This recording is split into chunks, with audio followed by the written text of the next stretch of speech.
da educação física, da criação das escolas e tudo mais, que é um processo muito rico.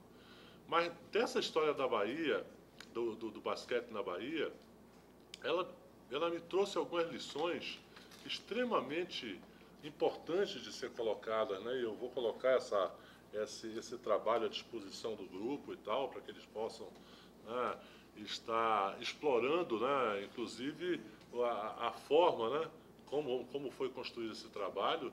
Esse trabalho foi orientado pelo professor Edmilson Santos e pela professora Celi Tafarel, né? E acabou ficando um trabalho muito rico, né? Apesar de ser um trabalho de meio ano, né? 6 meses, né? Quer dizer, foram 6 meses só de construção, porque era um curso de especialização em treinamento esportivo, que Hélio era o coordenador, e eu participei desse curso de especialização e apresentei essa monografia sobre a história, sobre a gênese do basquete na Bahia.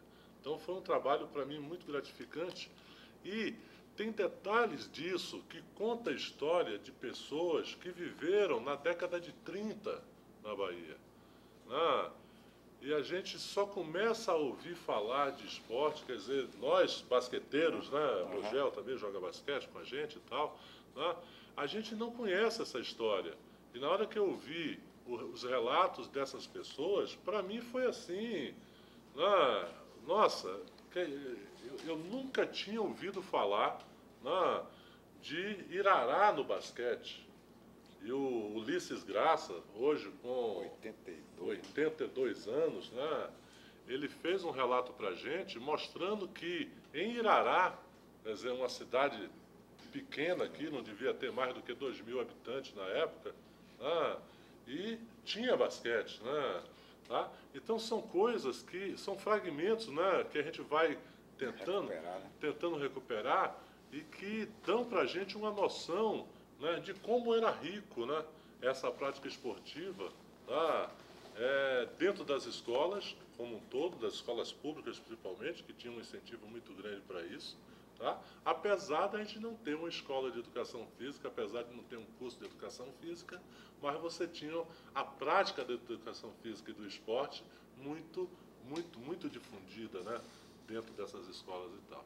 Então, você vê que recuperar essa história me trouxe também que o basquete na Bahia foi implantado em 1920, provavelmente.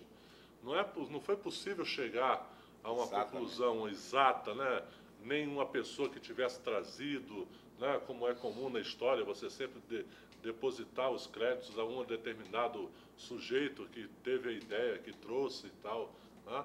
Mas nós conseguimos levantar fragmentos da história que retratam o esporte da Bahia sendo praticado nos anos 20. Quer dizer, no Brasil começou em 1915, né? E você tem nos anos 20 já a Bahia inserida. Se você pensar na própria história da nossa cidade, você vai ver a precariedade que era nesse período para as informações serem passadas, serem transmitidas. Tá? E isso fica evidente, né, nos levantamentos que a gente faz. Tá certo? Eu gostaria de dar um pulo, porque o Gugel fez realmente uma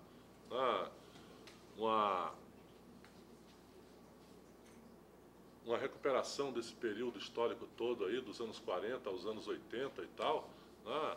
E falar um pouco sobre a criação do nosso curso aqui na Universidade Federal da Bahia, tá? Que apesar de não ter sido objeto do meu estudo, mas que eu também fui, né, partícipe desse processo, né? Muito interessante, professor Alci novamente, o grande baluarte da nossa educação física, não há dúvida nenhuma disso, né?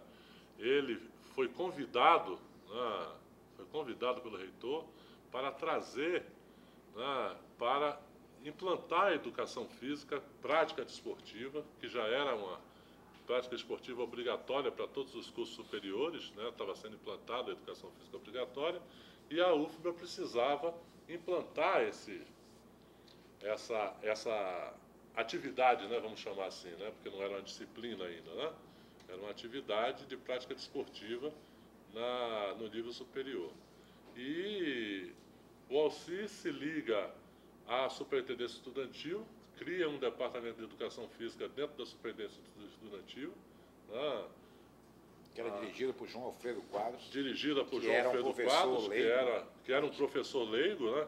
Que era um professor leigo, professor de basquete, de vôlei, foi presidente da Federação Baiana de Basquete durante 25 anos, presidente da Federação de Vôlei por outros Também. tantos anos, atletismo, né? Tá vivo. Eles conseguem trazer os professores e colocar a prática esportiva para funcionar, né, dentro da faculdade. E isso acontece nos anos... Cadê Hélio? Hélio é que o... Final da década de 70, 79, 78 para 79. 78, 79 e tal. Então, é interessante isso que a gente vê, né, como se deu esse processo, né? Tá? Quer dizer, por uma necessidade da universidade, se implanta um novo departamento e esse departamento cresce e você, 10 anos depois, né, de 78 a 88, você cria um curso de educação física, né, o primeiro curso de educação física público na cidade de Salvador. Então, isso é um fato que não pode ser perdido, não pode ser esquecido, na verdade. Tá? A abnegação do professor Alci, né, em conseguir expandir essa área de conhecimento dentro da nossa cidade é muito rica e muito interessante. Tá? Mas essa parte eu vou deixar para o Hélio falar. Tá? Eu cheguei até aqui, até a criação do curso, e o Hélio, né, que é mais velho do que eu, pelo menos alguns poucos anos, né, Hélio? Tá? Tá certo? É o decano do departamento. Tá certo? Eu sou o segundo decano, calma. Mas ele, como decano do departamento, ele participou desse processo de criação do curso. E eu só ingressei 2 anos depois, né? O Hélio entrou em 78, eu entrei em 80, não é isso, Hélio? Então, tá? Então, mas eu vou deixar essa parte para ele para não roubar a fala dele. Ok? Tá? E me coloco também à disposição, né? Eu acho que esse projeto é um projeto interessantíssimo, riquíssimo, e que a gente pode contribuir um pouco, né? Tá? Um pouco dessa nossa vivência histórica aí nesse processo. Tá? Obrigado a vocês pela paciência. Eu acho que eu vou ter muita história para contar, hein? Com certeza. Quando eu fui ali rapidinho, né?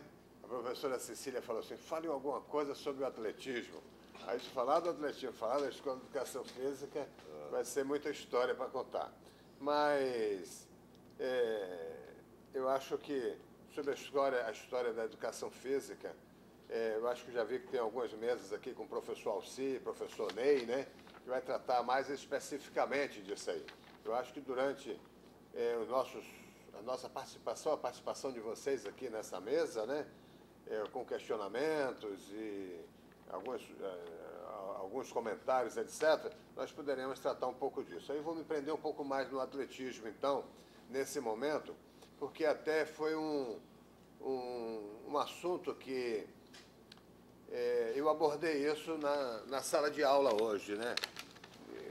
Não estava nada programado a respeito disso, mas quando nós estávamos tratando hoje de uma discussão sobre as instalações desportivas na Bahia, né?